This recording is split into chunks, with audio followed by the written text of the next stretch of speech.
Something always lurking, something breathing down your back. SWs, flesh pedestrians. He was tall, sticky pale, concerningly bony. He literally had no facial features. It was just blank skin. Today's theme is what lurks outside, specifically in one region, Appalachia.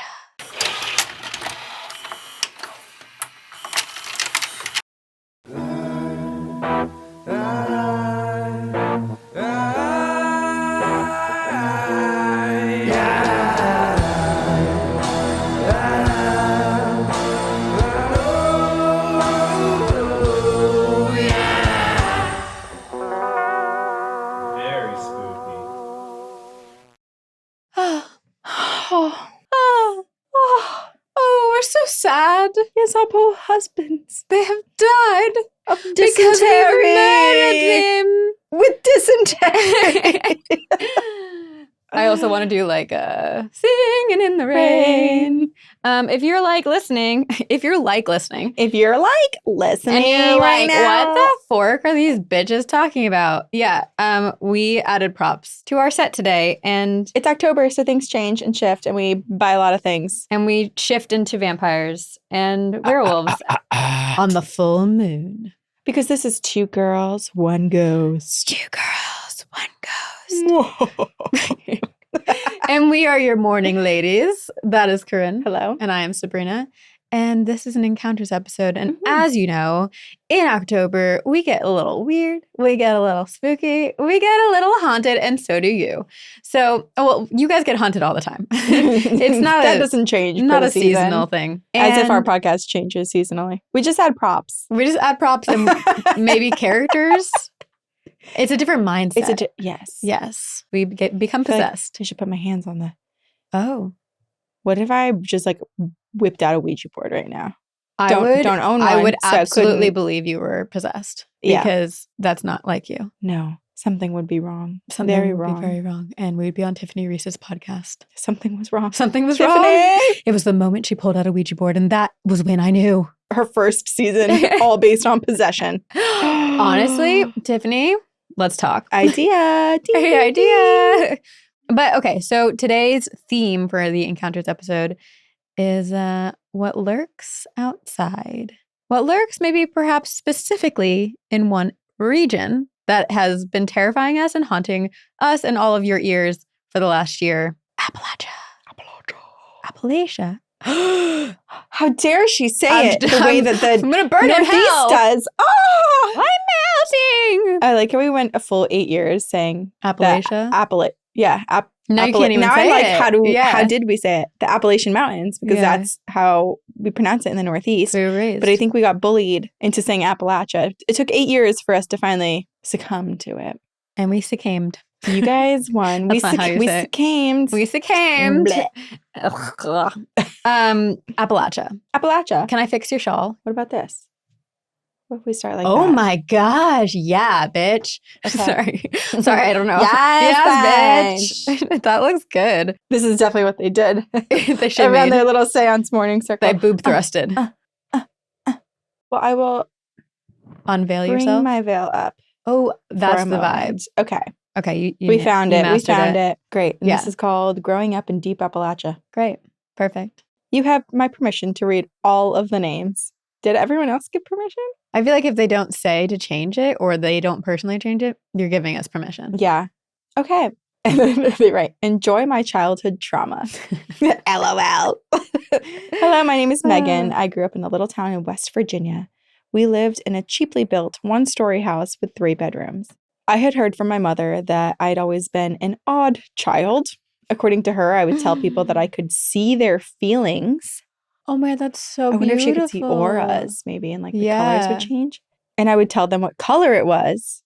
Wow. I was always overly empathetic, and I had an uncommon understanding of death at a young age. I have always felt more connected and sensitive to the unknown energies around us. I began to experience sleep paralysis at a very young age, and at about 10 years old, I would find myself frozen in bed in the middle of the night with the comforter pulled halfway over my face, leaving only my eyes exposed. Unfortunately, as a 10-year-old, I was unaware of the rule about mirrors in a bedroom, so my vanity was placed directly against the wall at the foot of my bed. oh my God, just a portal at the end of the bed. You know, I've done that because aesthetically it looked pretty. Yeah, right? Or sometimes it's like, portal that could enter the other realm and let in demons, or feng shui.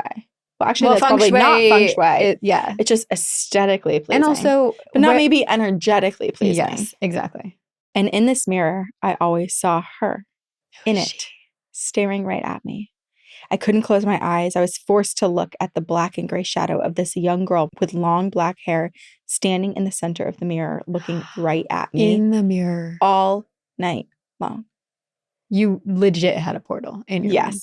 The only way that she went away was if I had passed out from exhaustion after hours of heart-pounding fear. So she never actually went away? No, you just passed out. Yeah.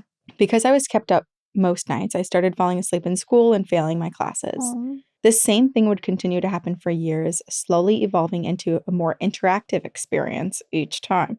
Interactive is such a kind word to say that you were probably being more attacked. And interactive usually implies like both ways. Yeah, we but played this Uno. Seems like, no, like this is, you're not an active participant or willing participant in this interaction. This girl would come out of the mirror. She would kneel down at the foot of my bed with her greasy black hair over one eye, and she had this menacing smile, staring right at me through her brow. Her face was so close to the bed that I could hear the sounds of her sharp breaths against the blanket. The sound continues to haunt me to this day. Eventually, after begging to move the mirror, my grandfather helped me remove it entirely. But apparently she didn't need a mirror anymore. No, she got in. Yep. I mean, she was kneeling at the side of your bed. She was already out. Yeah. She crawled out. Maybe if you moved it when it was just her standing in the mirror looking at you, maybe. But she got out. I knew she was still there, but this time I couldn't see her. I would go to sleep, and instead of being woken up and forced to stare at her, it would begin before I fell asleep. I would lay down, and my mom would stand at the doorway, reassuring me that the many dream catchers that I'd hung up would start working, and then she would turn out the lights before closing the door and leaving. I would lay as still as possible and listen for any strange sounds as I squeezed my eyes shut. And then, before I even had a chance to doze off, I felt it, tugging, slow. Inch by inch, the blanket moved to the foot of the bed, forcing me to keep pulling it back up. It was subtle at first, but after a few months, I'd wake up and the blanket would be completely down by my waist. I'd be too frozen in fear to try to retrieve it. Every night, until I grew up and moved out, I would have to tuck the blanket under the mattress to feel comfortable enough to get in bed. So not only are we not safe outdoors, we're not safe indoors either. No. Update, I am 26 now with 2 babies and a husband. We traveled back to our hometown last year and ended up having to sleep in my old childhood home in this very room. And she probably was so excited to have you back. My husband had heard my many stories, but never really believed me until the first night in the house. Oh, God. We were laying in the old bedroom. Our 2 babies were sleeping between us. He sat up, looked at me without a word, and I asked, "You feel it, don't you?" And then we stayed on my parents' living room floor for the rest of the trip. LOL. Jeez. I was so freaked out by my bedroom growing up that I convinced my little brother to switch with me at around 12 years old, making him, the 10-year-old, move into my bedroom. Oh, poor guy. My thinking was his room would definitely be better than mine. All I'd heard my brother complain about was having nightmares and sleepwalking out of the house. Okay, so he has some stuff too. What? So we moved all of our stuff to opposite rooms, and I was ready to sleep my first night in this new room. I laid in the bed, I tried to get comfortable, but I still had a sense of unease. Except in this room, it was more of a deep sadness that I was feeling. As I was trying to fall asleep, I started hearing a faint whining coming from the ceiling corner in the dark room, just above my head to the left. It sounded so close, yet so far. As if we weren't in the same dimension, but maybe the veil was just thin enough for me to spot or hear this thing. And this sound did not stop for hours. I was once again frozen in fear, and eventually I passed out from exhaustion. When I woke up, the sound was masked by birds outside the window and some morning traffic. I looked up in the corner where the sound came from, and it was as if I could see the energy moving around, like it was this glowing static. I left the room and I went to go tell my brother about my experience, and he just looked at me and said, "You can hear her too?" So he'd been experiencing the same girl? girl? That's why he was probably like, "Hell yeah, I'll take a new room." We never spoke of it again. Ooh, What? I have chills. I can't believe you never spoke of it again. I'd be like, okay, let's sit down and debrief and go through every experience we ever had. I'd also be like, let's share a room, which I did with my brother. I don't know if Christian wanted to, but I moved in. You had to. He was like 3 when I moved into his room. I got my old room back, and now that I think back to it, my brother always complained of not being able to fall asleep at night and feeling a deep sadness. His exhaustion ended up having some major effects on his life. I continued to deal with the horrible energy in my room for years, to the point where my family even raised money to help renovate my room in an effort to get me comfortable in there. So we began repainting and getting new furniture and decorating it to my liking. We were in the middle of the process, and I had made temporary curtains by draping a throw blanket over the curtain rod until my grandma would finish making my new ones. And one night, my little cousin was sleeping over, and we were about to go to bed, so we made our way to the room, and we changed into our pajamas, and we stood in front of the dresser, which was under the window and the makeshift curtain. And I was pulling my shirt over my head when I saw, between the blanket and the window, the mesh screen on the outside started lifting up as if someone was trying to get in. I froze. I watched it jaggedly pull up on one side at a time. My cousin had spotted it too. She was now frozen with me. I finally worked up the courage to tell her to run, go get my mom, and she did. I grabbed the baseball bat next to my bed, and I pulled the blanket down, exposing the rest of the window to look for someone, probably running away, but there was no one. Just the mesh screen halfway lifted and a street lamp right outside illuminating the suburban street. Especially knowing that this is Appalachia, that reminds me of so many stories we've heard of SWs, flesh pedestrians, trying to get in through the window. Yep. Oh, I ran to my mom. We called 911, thinking maybe it was an attempted break-in, but they did nothing. They did nothing?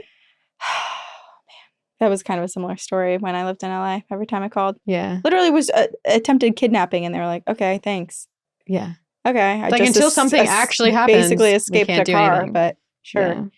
A few weeks later, after gaining the courage to sleep in my room again, I was sleeping in my bed, and for some reason, I was facing the window, which still had the blanket for a curtain.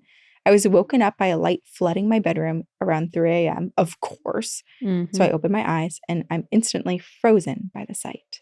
The blanket had suddenly fallen from the rod, which was weird because I had zip-tied it in place, and it had never fallen until now. It wasn't dangling on one side or drooping. No, the whole blanket was now on the floor as if it had been pulled down with force. The fact that it was zip-tied. Because of the streetlight right outside the window, I could clearly see the mesh screen was already more than halfway raised. And again, no one was there.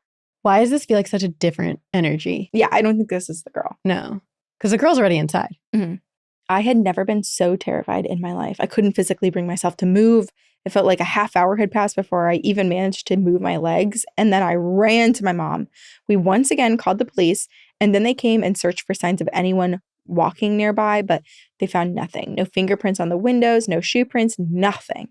They patrolled the neighborhood. They parked a cop car in front of our house all night to reassure us and make sure no one came back.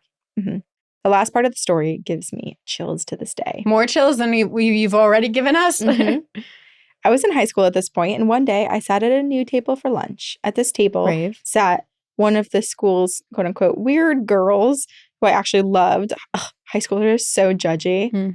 Who happened to be doing readings of people at the round lunch table where we sat. Love her. Right? She's not weird. She's amazing. Yeah. And weird is good. I sat and I listened to her go around to everyone and tell them if they had attachments or loved ones following them. And it was really interesting despite my skepticism. When she came to me, she skipped me and instead did my best friend who was sitting next to me.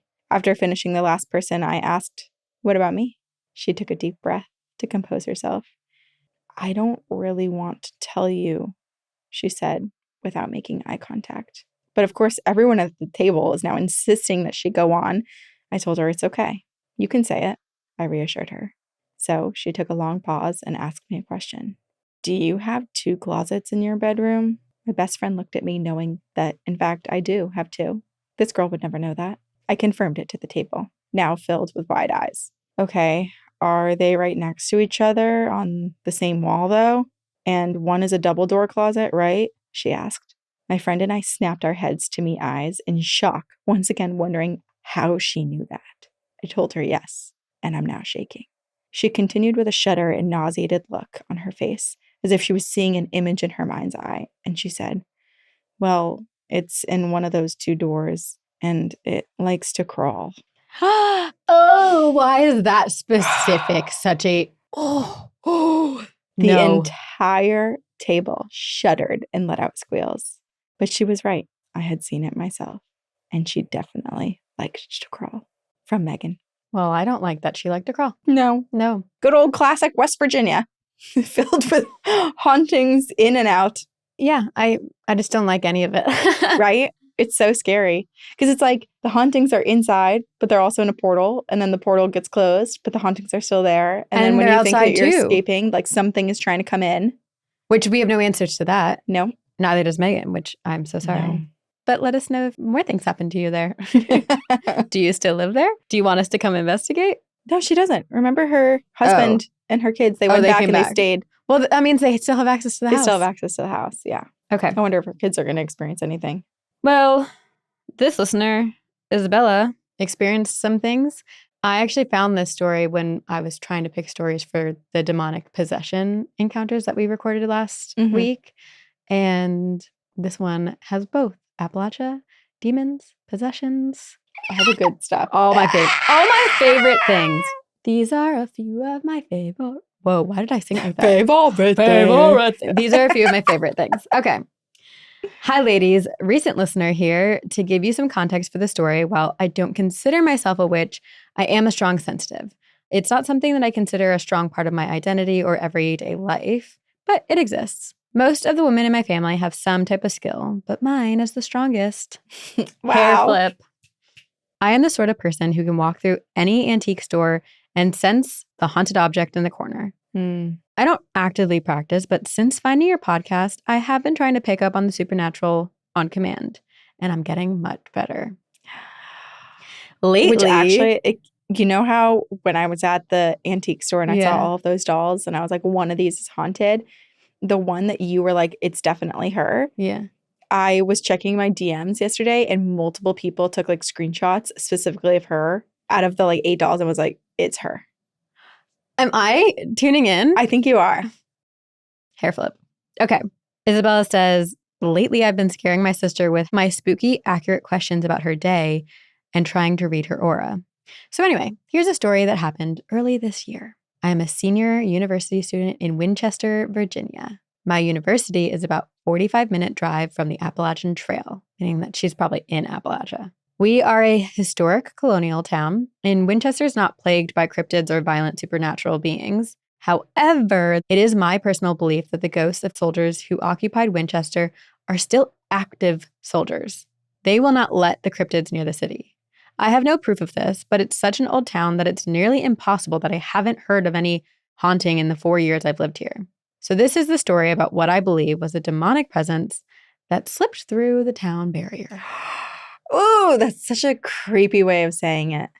I live in a dorm room, solo. It's just me and my dog. I walk her to the back of the parking lot to use the bathroom multiple times a day, and I have done so for years with 0 problems. Then it was later in the afternoon one day. It was still bright outside when I took my dog outside. I'm standing there on the edge of the parking lot when I started to get the feeling that someone was behind me. I didn't think much of it at first, considering it's a busy parking lot. But when I glanced over my shoulder, I quickly realized it was deserted. And it was then that I realized how quiet it was outside. No bugs, no birds singing, and that feeling that something was near was growing more and more intense. And then once that realization hit, I realized my sensitive abilities were giving me a warning. It was the feeling of something so strong, I could feel dread wash over me like oil on my skin. Fear and darkness that I couldn't shake. It was so close, it felt like it was just paces away from me. I mustered all the assertiveness I could, and I turned on my heel to look at it. Sure, I couldn't see anything, but I knew it was there. It seemed shocking that I could sense it, and I felt hesitant, but I yelled in a frustrated tone, "You are not welcome here. Leave now. Go away." And it was like I could sense it take a step back, not used to being acknowledged or perceived. It stopped for a second, but then it reached out towards me. Before it could get close enough, I pulled my dog close to me and marched back to my room, trying to go as quickly as possible without looking like I was scared out of my mind, even though inside my head, I was. Soon, I reached my door I locked it and I ran to my jewelry cabinet. I put on every single lucky piece of jewelry and religious symbol I had. And for the next hour, I sat in bed staring at the door, trying to wipe away this feeling of demonic energy off of my skin because I knew it wanted me. I try not to think about the way that that thing's presence made me feel. But when it comes to mind, I can truly feel the vague remnants of that encounter creeping over my shoulder. Like it's still there waiting. Oh, I hate that. Oh, hope my story didn't scare you too much. And in case you're wondering, my dog seemed oblivious to the whole encounter. So great. What the heck? Zero help. Love your podcast. So much for trust your pets. I know. Well, it's not after me. So. Isabella's so in tune that her dog is like, trust Isabella. Yeah. You got Isabella this, girl. has this. Keep doing what you're doing. Love your podcast from Isabella. Oh my gosh. I don't like this. Like so far we've had 2 stories that really lean on the concept of like something following at you, something always lurking, something breathing down your back. Well, isn't that Appalachia? Just that's the energy there. Especially with the cryptids and the kind of ominous energy. And yeah, sure, there's positive spirits. And then there's the soldiers, you know, kind of throughout the whole Appalachian regions, which I like this theory that the soldiers of this town are still protecting the town in a way. Yeah. But how can you protect everywhere? Wait, have you seen what? The 911 call that's been released and is going around where there's this man who calls, I think he's like in Virginia or somewhere that like, you know, is right near wars and people like specifically dying. He calls and he's like, oh my God, I just passed this man on the side of the road. Looks like he's covered in blood. I think he's like in a uniform of some type. And he gives like direction of where exactly he was. And then as he's driving, he started screaming, oh my God, that's not human. Chills. That's not human. Chills. And the person's like, what's going on, sir? And he's like, it's in my truck bed. And he's like, freaking out. Oh my God. I thought you were going to say it disappeared, but no, it's now literally in his trunk bed. Yes. I'm not okay. Right. I have chills too. It's been circulating online and someone looked up the exact location and did some research into the history. And right there had been a man who died during one of the wars and was shot in the head or like had some really traumatic injury that like would have placed him in uniform, completely bleeding like that. Bloody. Yeah. And like he was crossing over a river and like the guy died right at the river. And it's like the water adds power to the spirit realm. And so people were like, he's like, this is the ghost. Like, but it's the not fact only that did he he have jumped a in the trunk bed is scary. Yes. Yeah. Because that feels active. That doesn't feel like a residual energy. I know. It is really scary. I am curious how many calls there are like that we just don't know about. Because especially in a place like Gettysburg, and I'm sure like the police get that a lot where they're like, oh, it's just a ghost, you know? Yeah. But I imagine that people see spirits like that all the time. All the time. Because even like my parents had worked with someone who like in their Ring cameras had. What? Oh, yeah.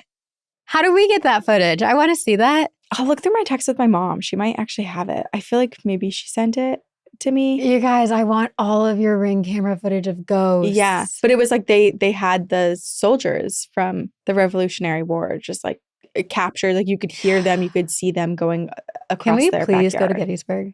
I would actually love to do that. Okay. I feel like there's no way we wouldn't get some sort of activity. Well, and also like no matter where you are in Gettysburg, like if you stay in a hotel that's like outside of like the Gettysburg field, like you probably still are getting stuff. Yeah. To be planned one day in the future. Bryn, what do you look for when it comes to your makeup? Something that's easy and effortless, something that's versatile, something that I can use on multiple spots on my face. And I texted you the other day and I said, there were swear words. And then I said, I love Merit. Merit Beauty is like, I have been using it for years. I hadn't tried all the products and now I just got a full lineup. I love the face wash, like the pump foam. Yes. And then it also looks fancy. I feel like I'm really fancy now. Right? And it makes you look like I feel like clean girl chic. Yeah. Where I feel dewy. And I feel like it has changed my life over the past week that I've been using it. Because before I was like, I can't put that effort in and the time into getting ready. It feels too big of a task. And like you got here and I was like, oh, I got to go do my makeup. How long did it take me? 2 minutes. Down here in 2 minutes. You were so fast. I'm obsessed with the blush because I put it on my eyes, I put it on my cheeks, and I put it on my lips. Like wait, that is so easy. It's so versatile. Thank you, Merit, for existing. Merit is a minimalist beauty brand that makes elevated makeup and skincare that is designed to help you look put together in minutes. Amazing. Guys, we did it. We found the one. We found it. And right now, Merit Beauty is offering our listeners their signature makeup bag with your first order at meritbeauty.com. That's MERIT.com to get your free signature makeup bag with your first order. meritbeauty.com. All right, this next one is called Appalachia Cryptids Can Ride Bikes. Hey, ladies. It's like E.T. Yeah. Eddie and phone home. Hey, ladies. My name is Rye. They, she. I have a spooky story, which I believe might be about a flesh pedestrian.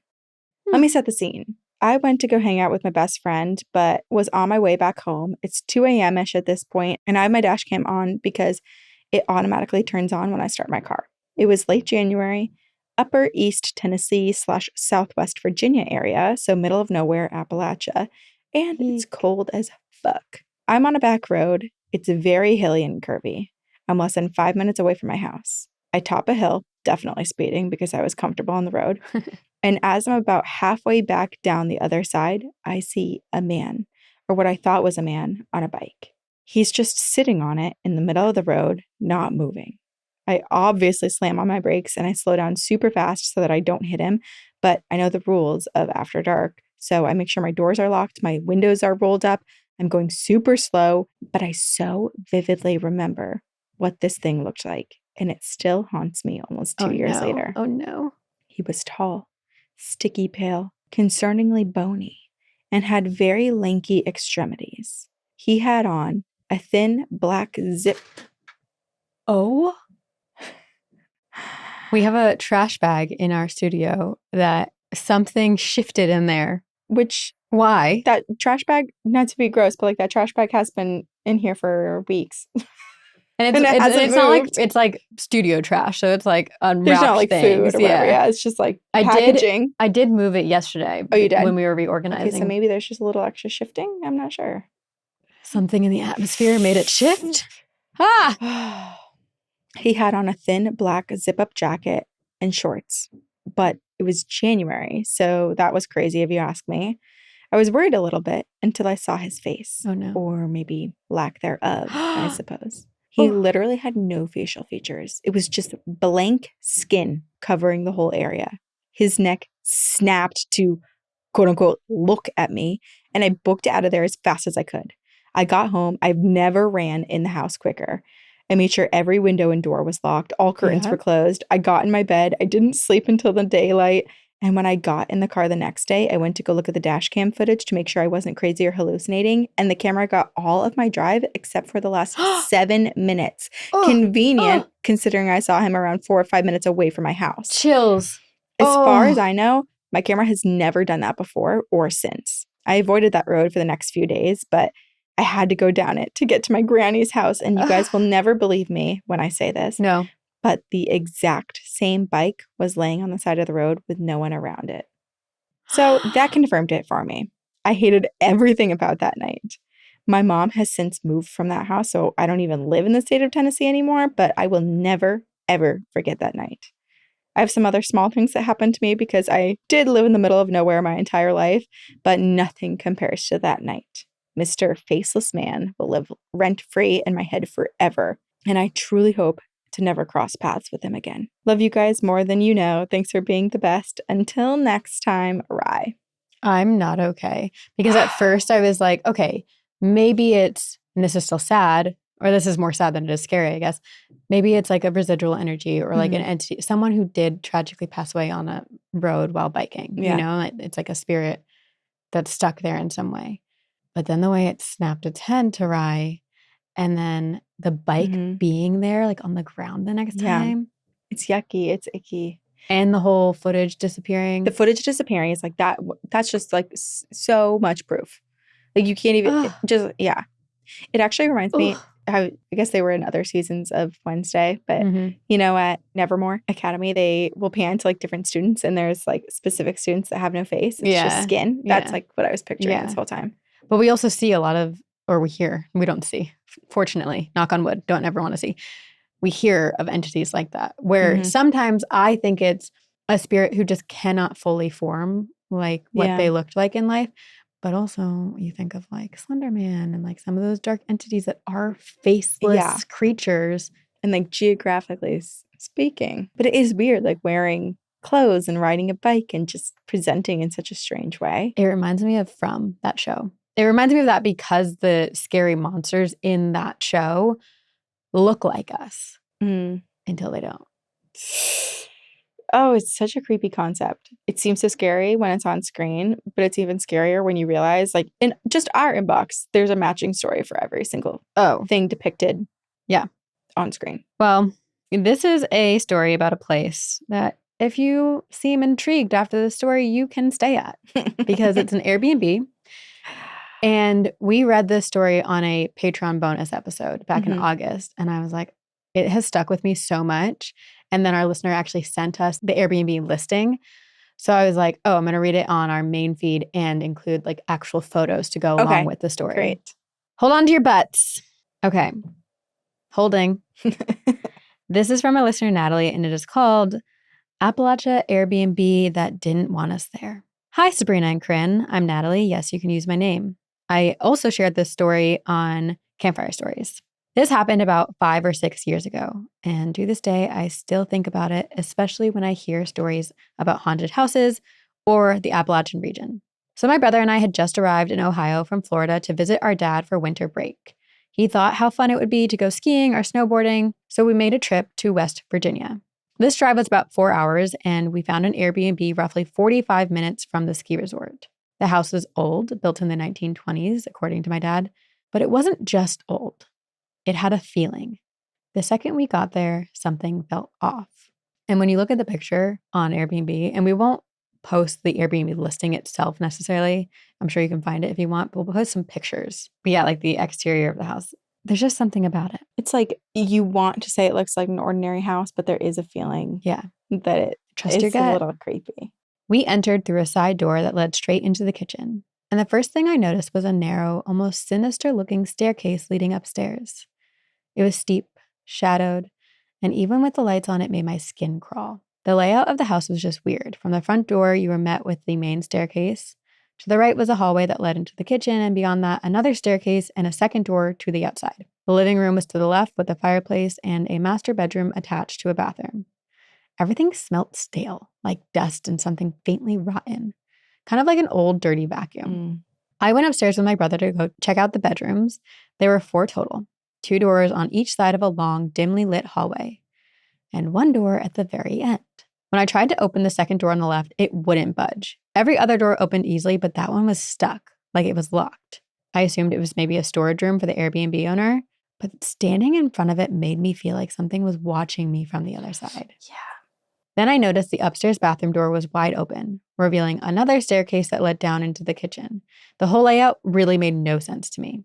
That evening, we're in the living room watching Daredevil when my brother got up to use the bathroom. While he was gone, the fireplace made this deep, ragged breathing sound, slow and unnatural, like Darth Vader exhaling underwater.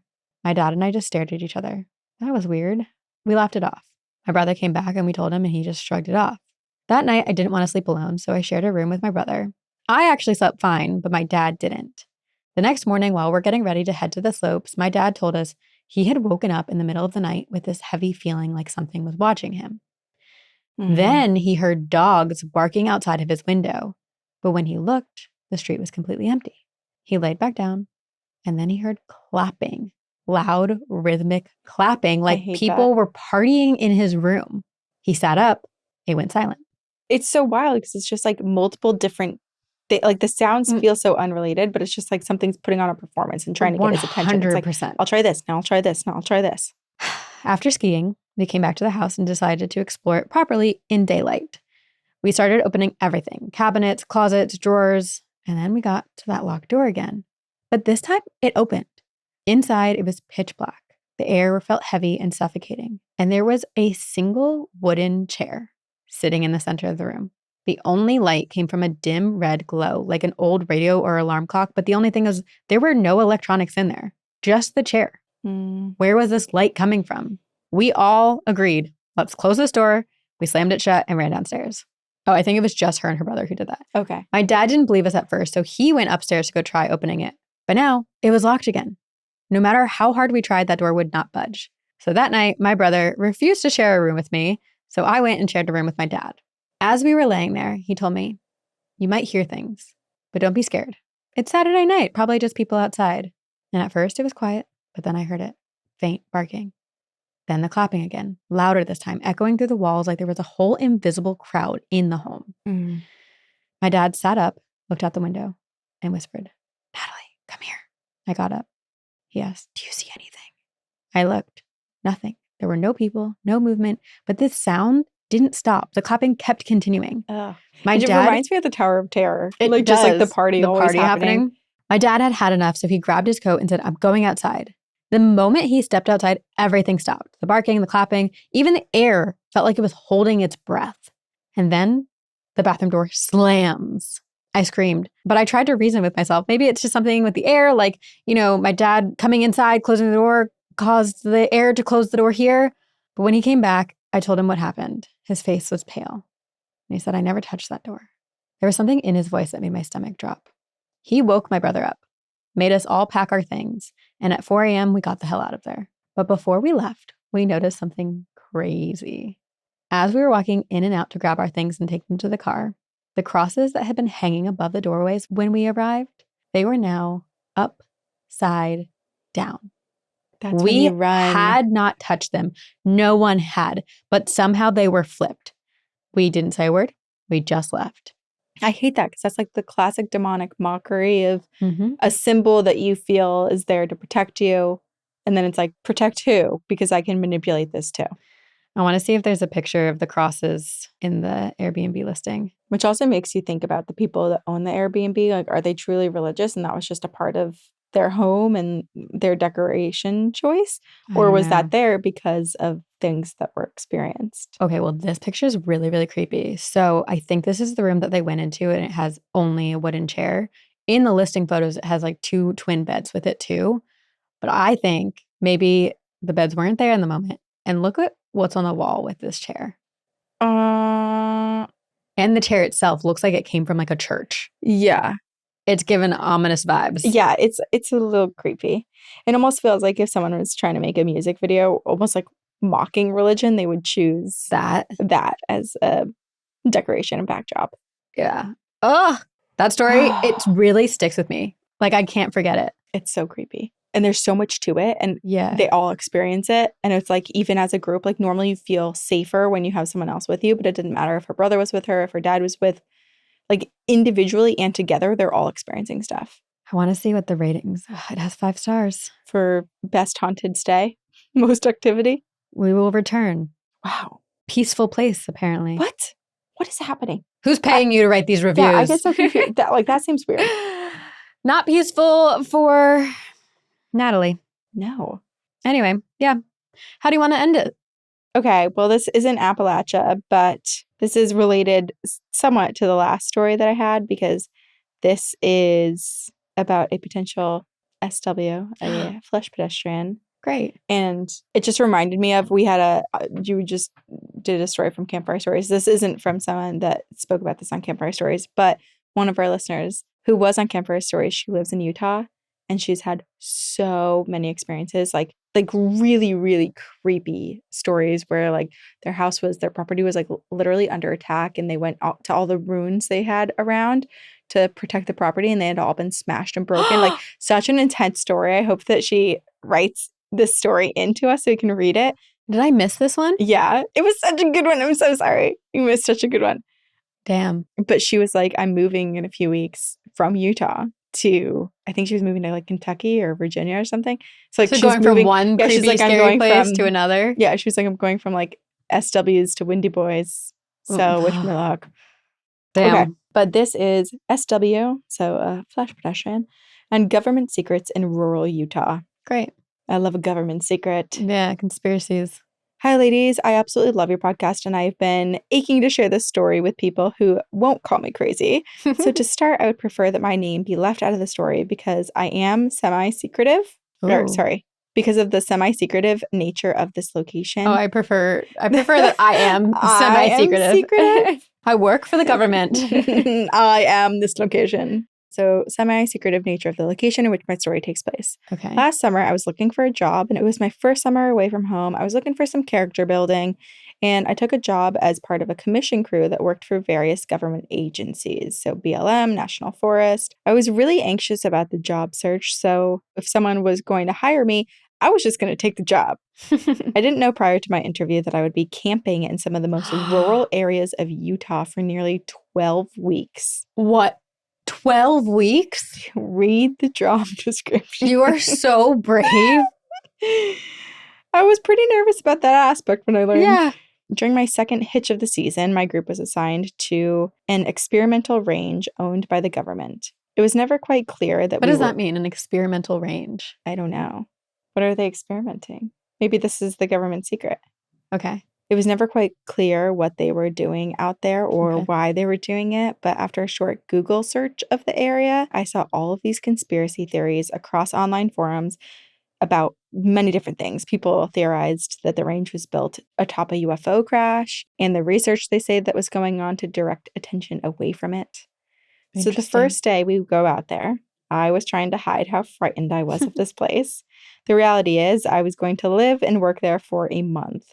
So any way I could make myself feel comfortable with the area, I was going to do it. Totally. The denial of how creepy this place actually was kept me sane the whole time that I was there. I mean, you have to do whatever you have to do to survive. Yeah. Yeah. It started with the cabins we were to stay in. Each cabin looks like those abandoned places where people leave in a rush and leave everything behind. The cabinets were filled with ingredients and unwashed dishes from years ago, and there were items left from researchers who had stayed there over the years. There was one cabin that had a basement straight out of a found footage horror film. Yikes. I walked down there with a flashlight.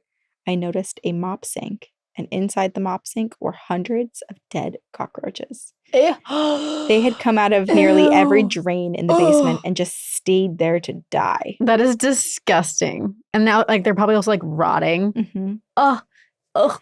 A little further back, I noticed something that set my alarm off. There were 4 doors lining the back wall. As I opened each door, I noticed each one had the exact same thing. Inside, they each had a chair and a mattress.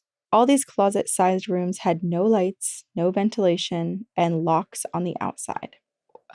I would be sleeping in this house for a month. Do you sleep in one of those rooms? I hope not. The work I was doing out there was very simple. I was there with 3 other people to restore a 100-year-old fence. There were miles and miles of this fencing, and the temperatures out there reached 120 degrees at the hottest, and the coolest parts of the day would be about 75, and that was the very coolest. I got sick of one of my coworkers pretty quickly because he was a bit of a princess, and he had never really had any manual labor job before, and he was pretty into his phone, so he wasn't really happy with the whole thing. Sounds like the job description was not clear to anyone. To anyone, yeah. He wasn't from the Southwest like the rest of the crew, and might I note that there were only 4 of us, including me.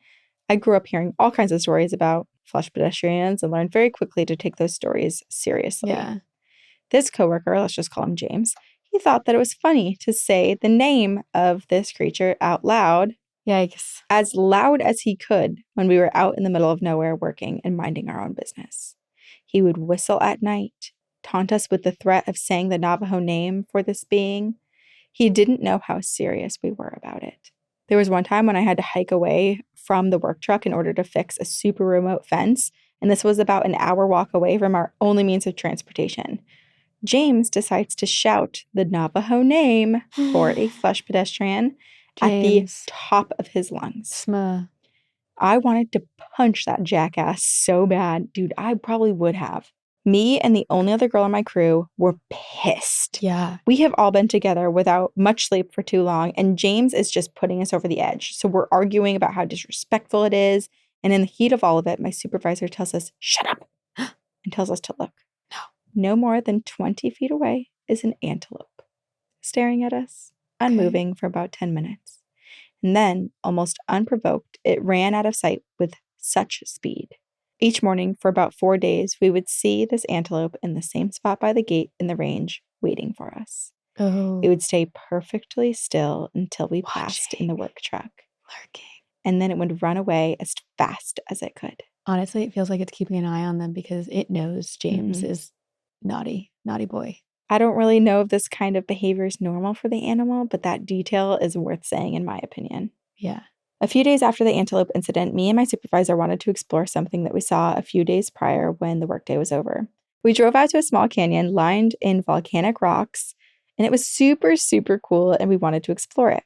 We hiked through the canyon for about 30 minutes, and by that point, it was starting to get a little bit darker, so we decided, hey, let's turn around. Yep. And just as we were about to reach the truck, we noticed a smell. Oh, The no. sweet, rotting smell that cannot be mistaken for something else. It was decay. Something near us was dead and rotting. Ugh. The smell makes us gag as we're searching for what this source could be. To our left, right next to the entrance of the canyon, is a gruesome sight.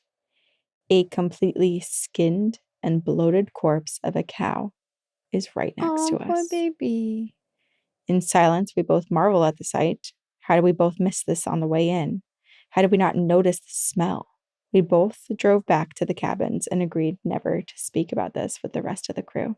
We didn't want to scare them because this actually happened during our first week. Oh, great start. Thanks for seeing you on the other. Thanks for seeing you on the other. I cannot read today. Thanks, and see you on the other side. We'll call this person A. Well, if that's what happened in the first week, what happened in weeks 2, 3, and 4? Right? And did James finally behave himself? I don't know, but James, sorry, I would have been Lord of the Flies. You're gone, James. You're kicked out of the cabin. I honestly, You're locked away in one of those 4 little creepy rooms. Please never take a job where you're working with 4 people in the woods for 4 weeks, because I think after week 1, it would turn into Lord of the Flies with you there. It would be solo. It would just be me. But not if someone's doing that and taunting the paranormal, there's no way. I would have called and been like, this guy can't be on the crew anymore. But I am curious if you have to fire him. He's gone. If he learned his lesson. I hope he did. I wish everything was just targeted at him and not the whole crew experiencing things. At least it was mostly just a watching, observing them and keeping an eye on them. Because in my mind, I'm like, it seems like a lot of these entities, yes, we don't know their intentions, but it does have this watchful, making sure to keep you in line situation in this story, at least. I don't know if James learned his lesson. James, where are you? James, you need to grow up. Grow the fuck up. I'm actually really mad at you. I love how we can say James's name, but we can't say our listener's name. And it makes me so happy because we were just outing James. Yeah. James, do better. Maybe you have done better. I know he was hot and cranky and it was a manual labor job and you're probably very frustrated. But some things are not to be fucked with. And you tried to fuck with it. You put 4 people, including yourself, your lives at risk. We're mad at you, James. Can you tell? I am mad at you. I do hope to never be in any situation similar to any of our listeners from this episode, because as much as we love to talk about Appalachia and the outdoors, I think it comes from I never want to experience it place. Mm-hmm. And I really hope none of you do either. But if you do, email us. Email us your stories, whether they're about Appalachia, the outdoors, demons, ghosts, aliens, whatever it may be. Please email them to us at twogirls1ghostpodcast@gmail.com. Shout out to our team, Jamie and Emma. Thank you guys so much for your support and all that you do for 2 Girls, 1 Ghost. If you want episodes ad-free and 1 week early, join us on Patreon. You get bonus episodes every month. And really creepy campfire stories told by the people who experience them themselves. Yes. And so much more. So many cool things over there. So check us out over there. And we will see you on the other side.